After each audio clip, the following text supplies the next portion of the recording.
gentlemen, our first debate. We've all grown up reading and hearing the government slogan, Hum Do, Hamare Do. It's ingrained in our psyche. The messaging is simple. The world's most populated country simply does not have the resources to sustain itself, and population growth has to be brought under control. Which is why when two sitting chief ministers come out asking the people to have more children, a lot of eyebrows have been raised. One of them is Chandrababu Naidu, and his first move after taking charge as Chief Minister of Andhra Pradesh in June was to repeal the two-child policy for local body elections, which had previously disqualified individuals with more than 2 states from contesting. In August, he warned that Andhra Pradesh could face disadvantages if the population continues to decline. On Sunday, he went a step forward and has promised a legislation to incentivize people in his state to have larger families. Listen in. పూర్తిగా తగ్గిపోయే పరిస్థితికి వస్తూ ఉంది. ఒకప్పుడు 2 పిల్లల కంటే ఎక్కువ ఉంటే పంచాయతీల్లో పోటీ చేయడానికి వీలు లేదు, మున్సిపాలిటీలో పోటీ చేయడానికి వీలు లేదు, కోఆపరేటివ్ ఎలక్షన్స్ పోటీ చేయడానికి వీలు లేదు. ఇప్పుడు కొత్త చట్టం అది చేశాను, మళ్ళీ ఒక చట్టం తీసుకొస్తున్నా 2 కంటే పైన పిల్లలు ఉంటేనే మీకు పోటీ కరువులు మీరు ఇప్పుడు. Now, Naidu found support from his neighbor M.K. Stalin, with his Tamil Nadu counterpart rhetorically even asking, why should Hum Do Hamare Do not be Hum Do Hamare 16? Listen in. நீங்கள் மனவிழாவை முடித்திருக்கிறீர்கள். நீங்கள் மனவிழாவை முடித்து உங்களுடைய செல்வங்களை நீங்கள் பெற்றுக்கொள்ள இருக்கிறீர்கள். முன்பெல்லாம் செல்வங்கள் என்று சொல்லுகிற போது 16 பெற்று பெருவாழ்வு என்று சொல்லுவார்கள். 16னா 16 குழந்தைகள் அல்ல, 16 செல்வங்கள். Now, in order to understand what's got Mr. Naidu and Mr. Stalin riled up, it's important to understand how the fight against population explosion has become a north versus south divide. Refer to the graphics on your screen. This is data which has been released by the Ministry of Health and Family Welfare. Now, in 2022, the total fertility rate of all the 5 southern states, Tamil Nadu, Andhra Pradesh, Karnataka, Telangana, and Kerala, are well below the national average of 2%. On the other hand, some of the northern states, Bihar, Madhya Pradesh, Rajasthan, these are states where the TFR, or the total fertility rate, is significantly above the national average. In the case of Bihar, even touching 3%. What the bottom line is from this graphic is that the south is pulling down the national fertility rate average, the north is propping it back again. So therefore, it is an unequal fight. So then the question should arise, why shouldn't the south be happy that it is doing better than the north when it comes to controlling population? Turns out having less population actually has its own drawbacks. There is, of course, the demographic drawback of having an aging population, but what is worrying the two gentlemen on his screen is far more exigent. The South, by performing better, faces the threat of having lesser money and lesser representation. Just for instance, let's look at how the ongoing exercise of delimitation will be impacted here. And once again, I'll request you to look at the graphic on your screen. According to the projections, by 2026, this is the change in number of MPs you're going to see in all these states. Do you see a pattern? In the southern states, the number of seats are expected to increase by single digit. In fact, apart from Karnataka, the increase in the other seats are 2 and 3. In Kerala, that's actually a decrease. On the other hand, in the northern belt, you see Uttar Pradesh, Bihar, which already have 80 and 40 Lok Sabha seats, they're set to increase further by 48, by 30 seats instead. What does this mean? More seats means more sway in parliament, more leverage to get policies and laws enacted which benefit you and not the other states. That's why the chief ministers of the south are upset. The injustice doesn't end there. The 15th Finance Commission now exclusively uses data from the 2011 census, which benefits states with higher population growth, not states with better population control. As a result, just 9 days ago, on the 10th of October, the Uttar Pradesh government received 31,962 crores as revenue from the union government. That's more than the combined total of 28,152 crore given to the 5 southern states. One state of Uttar Pradesh gets more money than all the 5 states combined. Is it fair? Obviously not. So it's obvious that there are grounds for the southern states to feel shortchanged, that the work they've done in terms of controlling population is actually backfiring rather than rewarding them. But is the solution then to undo the efforts that we have done so far in trying to control our population? That is what is the big question I'm going to put across to my panelists joining me here.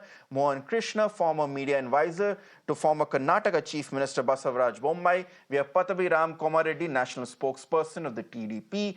Poonam Muttreja, of the Population Foundation of India, Dr. Syed Hafeez, spokesperson of the DMK, and Mayank Sinha, political advisor of the JDU, which is, of course, the ruling party in Bihar. Thank you all for joining me at this point. Let me start with you, Mr. Komareddy. I can understand, and I'm sure our viewers can also sympathize with the belief of the southern states, especially a state like Andhra Pradesh, that the efforts to control the population rate and bring the total fertility rate to less than the national average is actually costing the state dear in terms of revenue, in terms of representation. But is the solution then to put a sulk and say that, okay, fine, we'll also start producing more children so that you give us more benefits? At the end of the day, Andhra Pradesh, like the rest of the country, also has a finite amount of resources, and you cannot sustain a population which will then explode out of control. Ritangshu, good evening to my fellow panelists also. See, there are two dimensions to this entire issue. See, one is, as you have just explained, the manner in which we are losing when it comes to the devolution of funds or representation in the Lok Sabha or the assemblies. There is also another dimension, which now it is also a global phenomenon. If you look at many countries like Japan, South Korea, Hong Kong, Italy, Spain, the percentage of older population is increasing, which is not good for any country. For example, the current scenario in Japan is that 30% of the Japan's population is above the age of 65. So for any country, it is not good. And if you look at projections by 2050, these are the projections by the United Nations. Italy is going to have population 65 years and above at 37%. Spain will be having 36.6% of the population above 65. Mr. Komareddy, so all this. Mr. Komareddy, I'm familiar with that data. Yeah. So if we don't wake up now, you've shown the fertility rates on your screen in southern states. If suppose by 2050, if Andhra Pradesh also has 30-40% of its population above 65, is it not a loss to the state? Is it? I mean, the younger generation is required. No, Mr. Komareddy, here's why I say your logic is flawed. When you compare Andhra Pradesh to China and Japan and Italy, and there's a reason why we didn't focus on that in my intro. It's literally comparing apples to oranges, because Andhra Pradesh is a state or a province within a country. You're comparing it to entire countries. Andhra Pradesh or Tamil Nadu do not exist in isolation from the rest of the country. There is a free transfer of movement here, and tomorrow, if Andhra Pradesh's population increases, one second, Mr. Komareddy, let me complete my question. If Andhra Pradesh's population increases, it will have cascading effects on the rest of the country's population as well. Ritangshu, what is the biggest asset for India today? It is the number of young people which we have. That is our asset today. Can you guarantee that we will have the same ratio of young people in 2050 with these kind of fertility rates less than 2%? Okay. 1.5 is at Andhra. So today's strength, tomorrow again, if we don't focus now, if you don't wake up now, it might be our weakness. So for any country to thrive, to progress, you need younger people. So our leader is a visionary leader.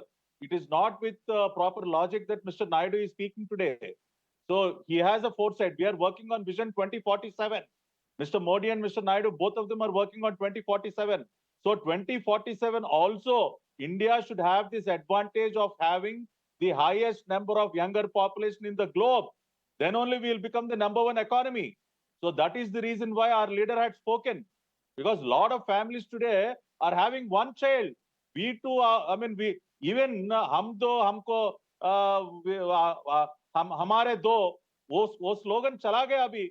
They are saying only one, and lot of families even today are thinking. Okay, so you're saying. Children? A lot of families today are thinking, why to Yes, have because children? Let's enjoy life.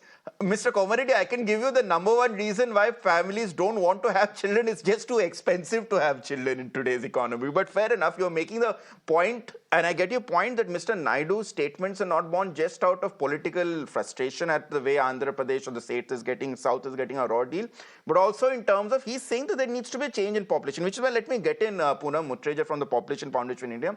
Poonam, do you see resonance in what Mr. Komarity is saying, that for decades we have focused on the fact that India's population is going to surpass China, which it has in the last few years, and we urgently need to calm down our population. There's so much of a halla over demographic divide as to which community is reducing population better than which other community. And now what the TDP is saying that we should reverse that, and we need a more younger population, so we should start having more children.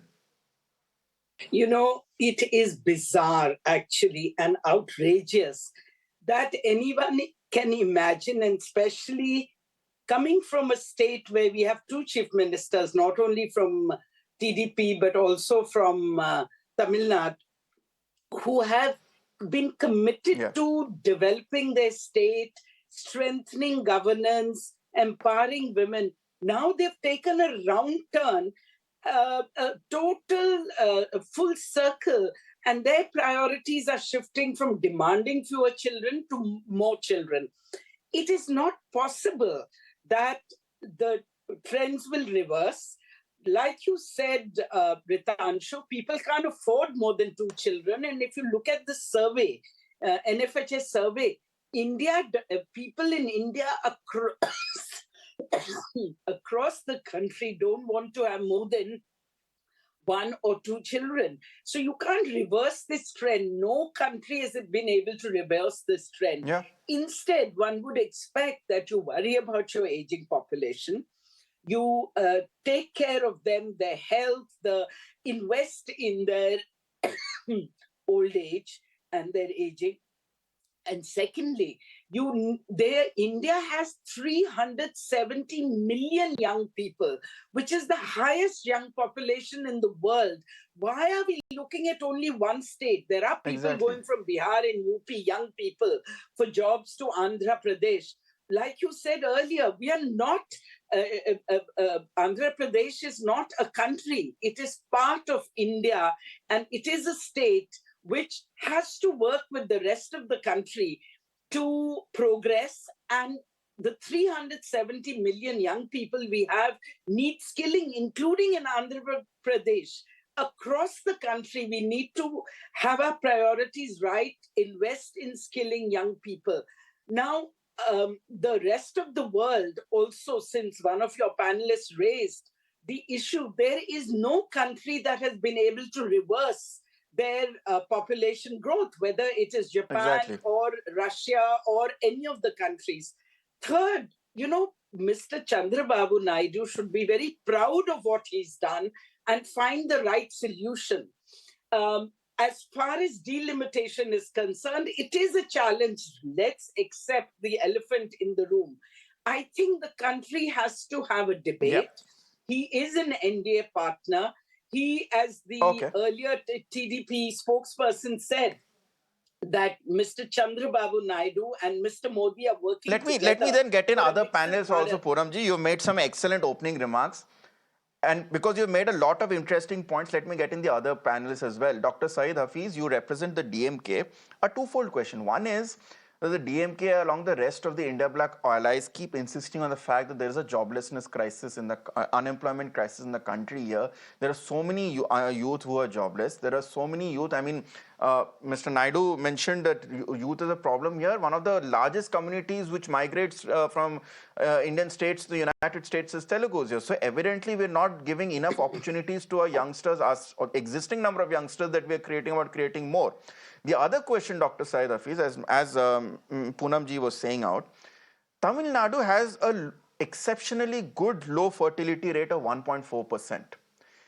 The state should be happy. The state should be celebrating it and should be tom-tomming that achievement here, instead of now wanting to reverse it by saying that, instead of 2 people should have 16 children. First of all, I'd like to condemn Mirano for misquoting my leader. He never said we should have 16 children. That is absolutely ridiculous. This is totally unexpected of Mirror now. If you have listened to the continuity of What my has he said speech, then? Selvangal does not mean children. Selvangal means there are 16 things in Tamil literature that includes wealth, that includes love, that includes fame, that includes prosperity, that includes gold. So I think you should stop portraying that, or it is really unfortunate that a reputed channel like Mirror now is spreading something that is not factual. And second, to your point, yes, we are very happy. We have achieved what we have achieved. And what is that we are getting in return for what we have achieved? Our say in the democracy will come down. Our say in the governance of the country will come down. When it comes to tax devolution, the panelist who spoke in, just ahead of me, she said, we have to invest in old age. Wow, very good. We have to invest in old age.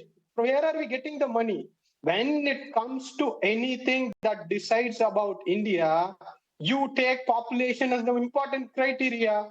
So if that is the case, when you say we are 1.5, we are tom-tomming and we are very proud about it, we also face problem. There is joblessness in Tamil Nadu also. We need funds for that. Are you ready to give the funds just because we have achieved a population control from rest of the country? And why is that only the onus on the states that which have achieved population control to continue to do so, but you incentivize the states which have no interest in doing population control? What is this messaging? That should be the question. That is the debate that has been started today. Thanks to the statement by Chandrababu, Naidu and my Talaivar. That is why such a discussion where the important issue of population and fund devolution has been discussed now. Or else this wouldn't have happened. So you are blaming us to not achieve, to be proud about what we have done and to take a chance. We are forced to do that just because you are denying or slowly taking my right of governing this country, to have a say on what my state should have and have a say on what my state should get. You see all the 6 states together and one Uttar Pradesh, which gives 1 rupee, gets 3 rupees, and and Tamil Nadu gives 1 rupee and gets 28 paisa in return. How are we going to run the state? How are we going to employ? And you see the migration from Bihar, migration Okay. from Tamil Nadu is all good. But at the same time, we need our youths to get more jobs. The problem wouldn't arise. We are happy. We are progressing with this population control. So if when your We youth is are one already of the having leading problems states when it getting comes to jobs, housing Dr. upgrade. Hafeez, your solution is to have more youth? Give us the funds, then we'll not talk about it. I could see from the entire debate, not even one Okay. video Yeah, question so about the that, so devolution come, issue. No. First of all, I think Mirano should apologize for misquoting my leader, to spread a one campaign second, against my Dr. leader for what Hafeez. he didn't say. Dr. Hafeez, I think you have gotten your priorities wrong. And since I've been very No. patiently listening since you have accused Mirror now. Now, please just, no, 1 second, Dr. Hafeez. If you, I don't know whether you have heard me at my opening remarks, both before the headlines and now. The point I've raised here, if you look at the channel, the texting you see on the top of your screens, the graphics that we have put out are exactly supporting your point. That Tamil Nadu, Karnataka, Kerala, Andhra Pradesh, Telangana are not getting the justified due in terms of delimitation, in terms of finances. So firstly, stop attacking the messenger. Second point, your name is Dr. I'm not Hafeez. attacking the I'm messenger. reading the verbatim quote of MK Stalin. 1 second, Dr. Hafeez. 1 second, Dr. Hafeez. No, listen to what I'm saying. And let me now read the entire statement which Mr. MK Stalin said. That yes, according that we, as you rightly pointed out, it's time for family elders to bless married couples with 16 kinds of wealth, acquire 16 kinds of wealth and lead a prosperous life. The blessing does not mean that you should have 16 children, but now a situation has arisen where people think that they may have to literally raise 16 children and not a small and prosperous family. Now, any sensible person, Dr. Hafeez, knows that Mr. MK Stalin is not literally asking people to go and have 16 children. That much common sense we all have. But we are all getting the point which you and your leader are putting forward, and that is why we are raising that point on a national forum at a time where hardly any other channel is doing that, Dr. Hafeez. So now let me do my responsibility and let me put that question across to Mayank Sinha, political advisor of the JDU, who is joining us from Bihar. Mayank Sinha, the larger point which the states are saying, Bihar has failed in bringing down its population total fertility rate. Its total fertility rate is the highest in the country at 3%. If the state has failed in controlling its population when other states have successfully managed to, and let me just say, it's not just the southern states which have done well. Neighboring Uttar Pradesh, with the same socioeconomic problems that Bihar has gotten 2%, which is India's average. West Bengal, which has the highest population density in the country around the Gangetic Plain, has brought it down to less than 2%. Bihar and Jharkhand have not. So when a state like Bihar has not managed successfully to control its population, yeah, why should it be rewarded with more representation, with more money? Our CM is very progressive and he is trying to reduce the fertility rate, and he is trying to a very awareness program and education policy regarding to how to reduce the fertility rate. Our government day by day organizing the awareness program and all this thing. Our concern how to equivalent the same is the another states like India as 2%. So we are focused how to maintain the fertility rates, how to reduce the fertility rates. The education is the best policy to control the fertility rate, and our CM is focused on these issues. So if you are Mayank Sinhaji, you're reading out stuff which I've read in my class 6 civics textbook. Your government, your chief minister in one or the other form has been in power for almost 2 decades now. Why hasn't Bihar been able to do more? In the initial stage, more than 4% is the fertility rate. Nowadays 2024, 2.9% is the fertility rate nowadays.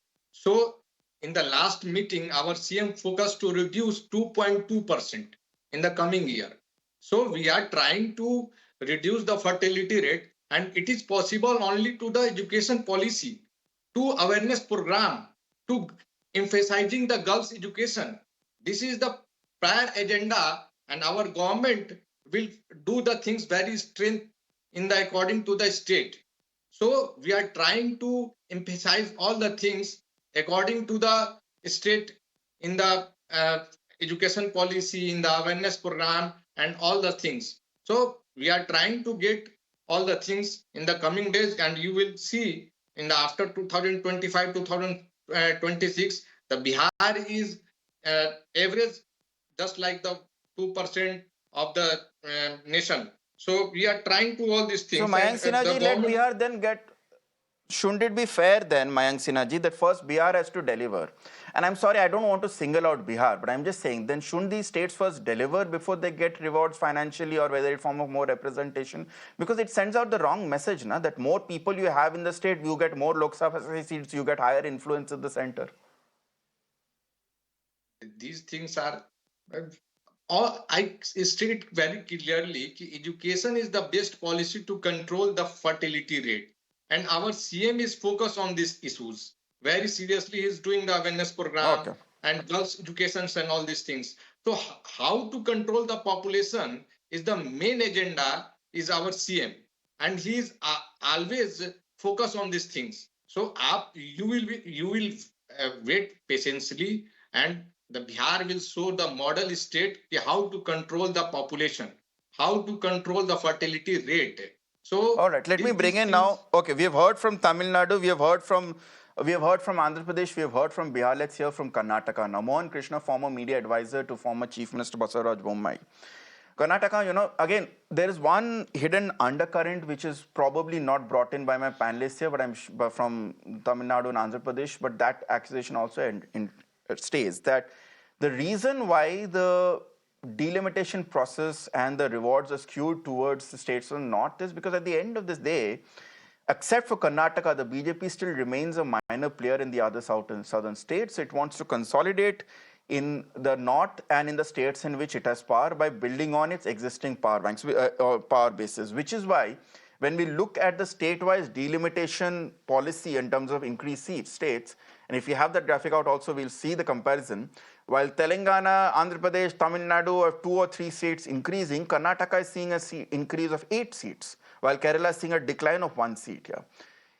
As someone who is a representative of both the South and from the government which was run by the BJP, how does the BJP manage this balancing act in terms of also ensuring that the South on which it is what was once in power in Karnataka, is key player, also gets the just due, and it's not open to charges of bias and charges of, favoring one state over the other.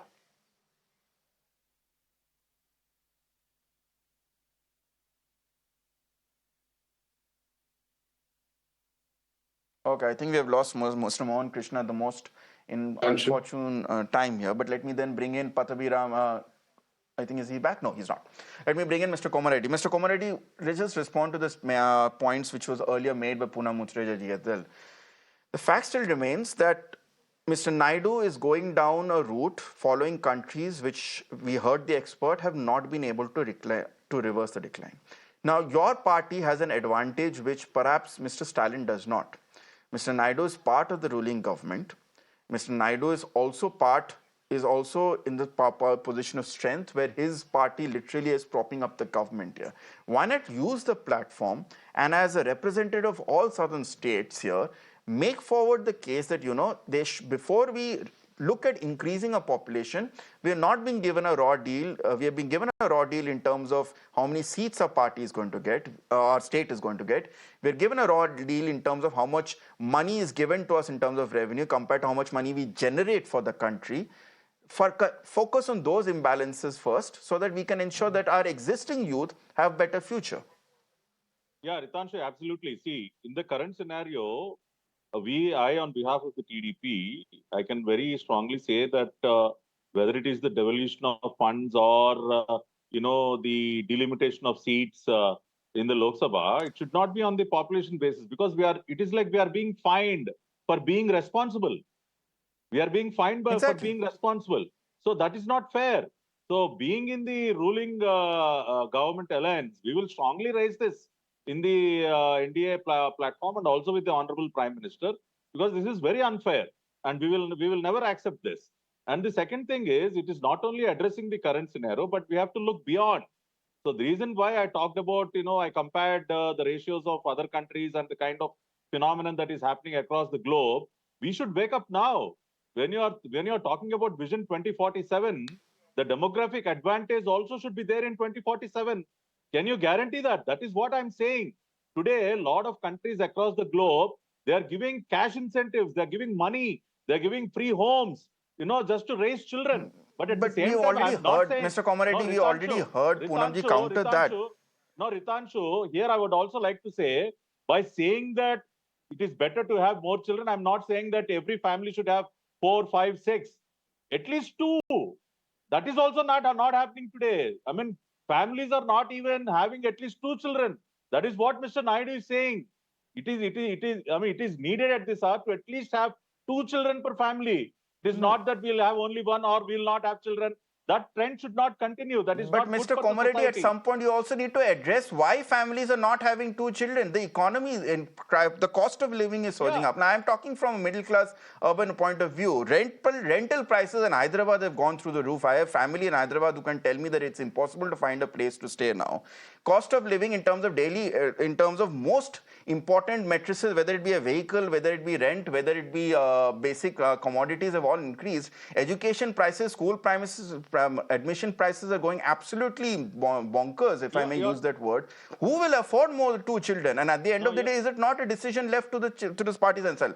No, you're right. You're right, Ritangshu. Yeah. Any governments also should address that. And we are doing it in AP. We are strengthening our school Okay, Mr. Krishna is back with us. Mr. Krishna is back with us, and since I've not been able to go to him so far, let me bring him in because I'm running short of time also. Mr. Krishna, I hope you can hear. Yes, go ahead, sir. Is it not unfair for states to be penalized for doing better work in population control? Ritangshu, I have heard patiently all the people talking about so many aspects of the delimitation and population burst and all. My question to all of them today is, why you are correlating this delimitation with population burst? My first question. Second thing is fertility rate. You said, yes, South is doing very well. That is because our literacy level in the South is very high. Very high. And we have the national average of joblessness or unemployment is very well below the national average of 4.1%. All the 4 states I'm talking. If you compare otherwise also, the income wise also, we are almost like, we are well within ourselves to take care of our people. And coming back to the point, you were asking me a question that 8 seats will be increased in the delimitation for Karnataka, and rest of the other states, 2 seats or some will get minus also. Look, Karnataka is a state where under the delimitation process during the successive governments, I'm not blaming anybody here, has been neglected. We have also people, representation of people is not within the framework and it has to be enhanced. And considering that, 8 seats is a must. If you see how the delimitation process happens, representation of people for scheduled tribes The and problem scheduled with that castes. argument, Mr. Krishna, the problem with that argument, Mr. Krishna, is that every state can say, especially in the south, that we have not been given due representation, we have not been given due importance here. And which is why I know I'm going over, but I'll get in Poonamji for the last word. Poonamji, this dichotomy, as long as the dichotomy exists that more population will need more representation in parliament and more allocation of resources, states will never have the incentive to work on population control, and that is my biggest concern. I share that with you, and it is a concern, but also we need to find a solution for the problem. And therefore, I would like to suggest, I'll say something radical, we need to postpone the delimitation exercise until we see more population stabilization in the north. And yes, I am familiar with UP, Bihar. They are making an effort. And people want to have fewer children, especially girls. They want to be educated. They want jobs. They want to have fewer children. And today, and the aspiration is to educate their children. And there is, like you said, there aren't enough resources. There isn't enough supply. Why should we bring in unwanted children for whom we don't have nutrition, we don't have schooling? So finally, I'd like to conclude by saying that we must consider postponing the delimitation exercise. And I believe Mr. Naidu is in a very good position to work with his coalition partners. And there should be a national debate, and we should have a rational debate which doesn't play politics on the bodies of women and expect them to have more children than they want. Today, don't have children. Now I have could more not children. agree Women more with you, ma'am. Like this. Exactly. You're right, absolutely. And I'm very glad this aspect's been touched upon, because ultimately this is politics over the bodies of women. First, for decades, asking them to have less children and now encouraging to have more children. It is not something like basic production of producing children is not like producing more lines on an assembly line in a factory here. There are massive consequences involved, and I'm very glad they've been summed up. So thank you so much. It's been a very important debate. Mohan Krishna ji, Mr. Komareddy from the TDP, Poonam Muttreja ji, Dr. Syed, Hafeez, and also Mayank Sinha. Thank you so much for joining us.